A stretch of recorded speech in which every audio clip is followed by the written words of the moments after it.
Menurut Ali dan Sudaryana 2019, pembelajaran kelas rangkap atau PKR adalah suatu bentuk pembelajaran pendidikan dasar yang memungkinkan seorang pendidik mengajar peserta didik yang terdiri dari 2 atau lebih tingkatan kelas yang berbeda dalam satu proses pembelajaran dan dalam waktu yang bersamaan, yang memberikan kesempatan lebih luas pada peserta didik untuk memperoleh pendidikan. Nah, mengembangkan metode pembelajaran sebagai upaya meningkatkan kualitas hasil pembelajaran, mengurangi angka tingkat putus sekolah dan pengurangan kelas, kemudian dan meningkatkan angka partisipasi, angka kohort, dan ketuntasan belajar. Pembelajaran kelas rangkap atau multi-grade model merupakan strategi pembelajaran dengan menerapkan perangkapan kelas atau 2 kelas atau lebih dan perbedaan tingkat kemampuan yang dilakukan oleh seorang guru dalam waktu yang bersamaan. Pembelajaran kelas rangkap menurut Susilowati dan kawan-kawan ada beberapa macam, misalnya PKR 221, 2 kelas, 2 mata pelajaran dalam satu ruangan. Kemudian ada PKR 222, yaitu 2 kelas, 2 mata pelajaran dalam 2 ruangan. Kemudian yang ketiga yaitu PKR 333, yaitu 3 kelas, 3 mata pelajaran dalam 3 ruangan. Latar belakang penerapan pembelajaran kelas rangkap. Menurut Jalil, dalam Ali dan Sudaryana 2019, penerapan pembelajaran kelas rangkap ini dikarenakan bukan hanya faktor kekurangan guru, melainkan ada alasan lain seperti yang pertama alasan letak geografis, yang kedua murid yang terlalu sedikit, yang ketiga faktor terbatasnya ruang kelas, selanjutnya faktor kehadiran guru. Yang kelima adalah faktor keamanan seperti masalah pengungsian. Lebih lanjut dijelaskan oleh Susilowati mengenai latar belakang penerapan pembelajaran kelas rangkap. Yang pertama adalah alasan geografis. Hal ini seperti contoh letak pemukiman yang berpindah-pindah, mata pencaharian khusus, medan yang sulit ditempuh, ataupun minimnya transportasi. Yang kedua adalah alasan demografis. Alasan demografis ini seperti contoh karena jarangnya pemukiman di suatu daerah, ataupun karena murid yang langka sehingga menyebabkan PKR ini harus dilakukan.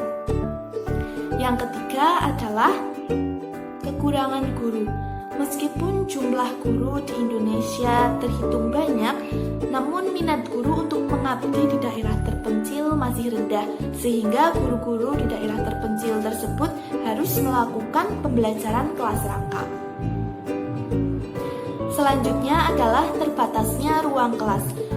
Dengan jumlah murid yang cukup banyak, namun dengan kelas yang terbatas, maka guru harus memutar ide. Salah satunya adalah dengan menerapkan pembelajaran kelas rangkap dengan cara menggabungkan beberapa rombongan belajar ataupun kelas. Latar belakang penerapan pembelajaran kelas rangkap yang selanjutnya yaitu ketidakhadiran guru. Nah, untuk ketidakhadiran guru ini bukan saja dialami oleh sekolah daerah terpencil, tapi di kota besar pun juga terjadi hal tersebut. Nah, untuk alasan yang selanjutnya yaitu alasan psikologis dan pedagogis. Nah, di Indonesia sendiri selama ini pelaksanaan PKR hanya disikapi sebagai suatu keterpaksaan atau dalam keadaan darurat. Berbeda dengan negara lain, misal Australia, Amerika Serikat, Belanda maupun negara-negara kecil di Samudra Pasifik. Pembelajaran kelas rangkap ini sudah lama dipraktekkan dengan sengaja.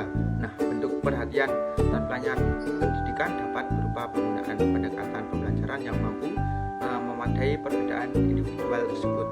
Nah, untuk pembelajaran sendiri yaitu pembelajaran klasikal individual. Artinya, walaupun anak berbeda dalam satu kelas, tetapi layanan pembelajaran diberikan secara individual atau kelompok sesuai dengan keunikannya. Nah, untuk alasan yang terakhir atau latar belakang yang terakhir yaitu bisa dilihat di daerah perkotaan yang padat penduduk, kemungkinan terdapat murid yang sangat banyak, sekitar 40 atau 50 orang. Ini dapat menjadi kesenjangan atau atau belum lagi untuk ruang kelas, mungkin guru tidak mencukupinya. Tentu saja sulit untuk mengharapkan berlangsungnya pelajaran yang aktif, efektif, serta inovatif. Nah, dalam permasalahan ini tersebut penggunaan PKR dapat digunakan.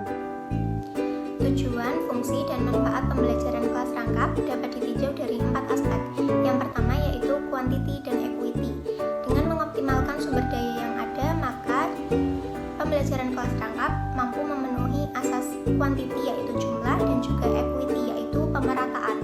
Nah, dengan jumlah guru yang ada saat ini, maka pembelajaran kelas rangkap mampu melakukan pelayanan pendidikan dan pengajaran yang menjangkau lebih banyak siswa dan juga melakukan pelayanan yang lebih adil dan merata. Yang kedua yaitu ekonomi. Dengan pembelajaran kelas rangkap, maka memungkinkan pemerintah dan juga masyarakat untuk mengeluarkan biaya pendidikan yang lebih kecil. Dengan seorang guru maupun beberapa guru, pembelajaran dapat dilakukan. Begitu pula dengan ruang kelas, baik satu maupun beberapa ruang kelas, pembelajaran tetap dapat dilakukan. Sehingga dengan dana pendidikan yang sama dapat melakukan perluasan pelayanan pendidikan hingga ke daerah yang terpencil. Selanjutnya yang ketiga adalah pedagogis. Negara kita sering dikritik mengenai menghasilkan lulusan yang kurang kreatif, inovatif, kurang mandiri dan juga mudah menyerah. Nah, dari beberapa negara yang telah menerapkan pembelajaran kelas rangkap ini membuktikan bahwa pembelajaran kelas rangkap ini mampu meningkatkan kemandirian siswa. Dan yang keempat adalah keamanan.